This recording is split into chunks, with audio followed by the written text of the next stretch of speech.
कि गज़ा के मुसलमानों का दर्द ख़त्म हो चुका है, उनकी ज़िंदगी ख़त्म हो चुकी है और उनके लिए दुआओं का वक्त ख़त्म हुआ चाहता है और अब हमारे इस्तग़फ़ार का वक्त शुरू हुआ चाहता है। इसलिए कि मैं ये समझता हूँ कि गज़ा के फ़लस्तीन के मुसलमान, जो कि सबसे पहले हमें इस हकीकत को मद्देनज़र रखना है कि वो किसी सियासी एजेंडे की स्ट्रगल नहीं कर रहे, उनकी स्ट्रगल क़िबला अव्वल की और बैतुल मक़दस की हिफाजत है, जो कि तमाम आलमे इस्लाम के मुसलमानों के ईमान का मसला है। और मुझे ये बात कहने में कोई यार नहीं कि फ़लस्तीन के हर बुज़ुर्ग ने फ़िक्र इमाम हुसैन रज़ियल्लाहु के ऊपर अमल किया, फ़लस्तीन की हर खातून ने बीबी ज़ैनब सलामुल्लाह अलैह की सुन्नत पर अमल किया, फ़लस्तीन के हर जवान ने अब्बास अलमदार का जो सुन्नत थी उस पर अमल किया, और फ़लस्तीन का हर बच्चा अली अकबर और अली असगर की सुन्नत पर अमल कर रहा है। लेकिन सवाल ये है कि हम कहाँ पर हैं? हम बहसीयत मजमूई मुसलमान, मेरा ये बिलीफ है और मैं ये समझता हूँ अब कि इसराइल ने फ़लस्तीनियों का कत्लेआम बाद में किया, लेकिन आलमे इस्लाम के हुक्मरानों ने उस कत्लेआम को फैसिलिटेट किया। जनाबे वाला, एक इत्तेहाद बना था आलमे इस्लाम की अफवाज का, उसके सरबराह हमारे पाकिस्तान के साबिक आर्मी चीफ राहील शरीफ साहब थे। उनसे पूछना है कि जनाबे वाला 70,000 लोगों की शहादत के बाद अभी भी कोई हिकमत अमली है या हमने अपने मुफादात ही को डिफेंड करना है? 80 लाख इसराइली और 60 लाख कमोबेश आलमे इस्लाम की अफवाज, हम लोगों के लिए डूब मरने का मुकाम है सर। मैं बहसीयत मजमूई खुद अपने आप को उसमें शरीक करके ये बात कर रहा हूं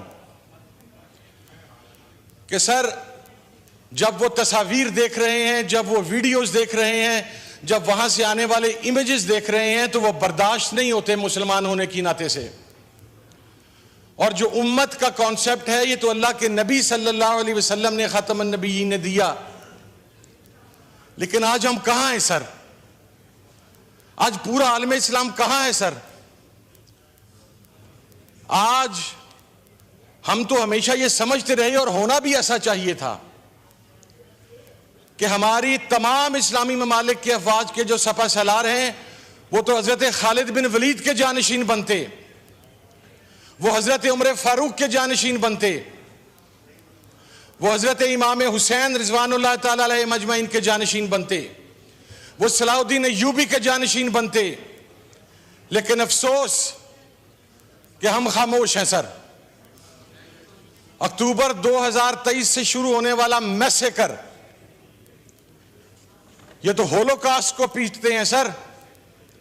ये होलोकास्ट से 10 टाइम्स बड़ा मैसेकर और जेनोसाइड है सर। और मैं समझता हूं, और मेरा बिलीफ है, और हम सब का बिलीफ है यहां पर बैठे हुए हर शख्स का, कि ये जिंदगी के चंद सांस हैं सर, जो हम में से पता नहीं किसके कहां पर पूरे हो जाने हैं, कब हमने आगे चले जाना है। हम अगले जहान में जाकर अल्लाह रब्बुल इज्जत को क्या मुंह दिखाएंगे सर? क्या हमसे इस कत्लेआम का नहीं पूछा जाएगा? क्या उन बच्चों का नहीं पूछा जाएगा जिनकी तस्वीर नहीं देखी जाती?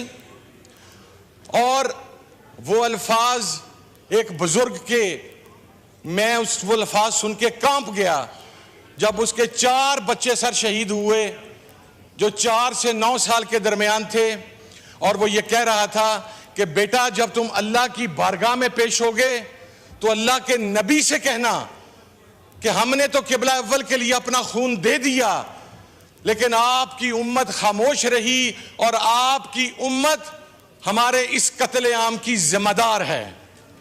हम सब जिम्मेदार हैं इस कत्ले आम के सर, हम खामोश रहे हैं। मैं ये समझता हूं कि फलस्तीन के अंदर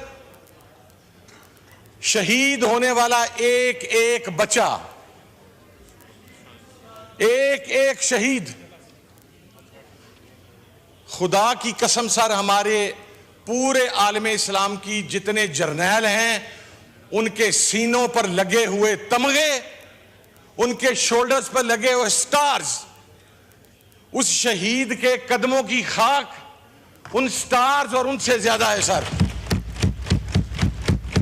और मैं कोई सियासी बात नहीं कर रहा, मैंने हल्फन ये बात कही सर, ये मेरा नहीं, हम पूरे कौम का गम है। और हम क्या कर रहे हैं सर? सर इस रेड जोन की तकदीस किबला अव्वल के शहीद से ज्यादा नहीं है सर। अगर कुछ पाकिस्तानी यहां पर प्रोटेस्ट करके पीसफुल आवाज उठाना चाहते हैं, उनके ऊपर लाठीचार्ज हमारी समझ से बाला है सर, हमारी समझ से बाला है सर।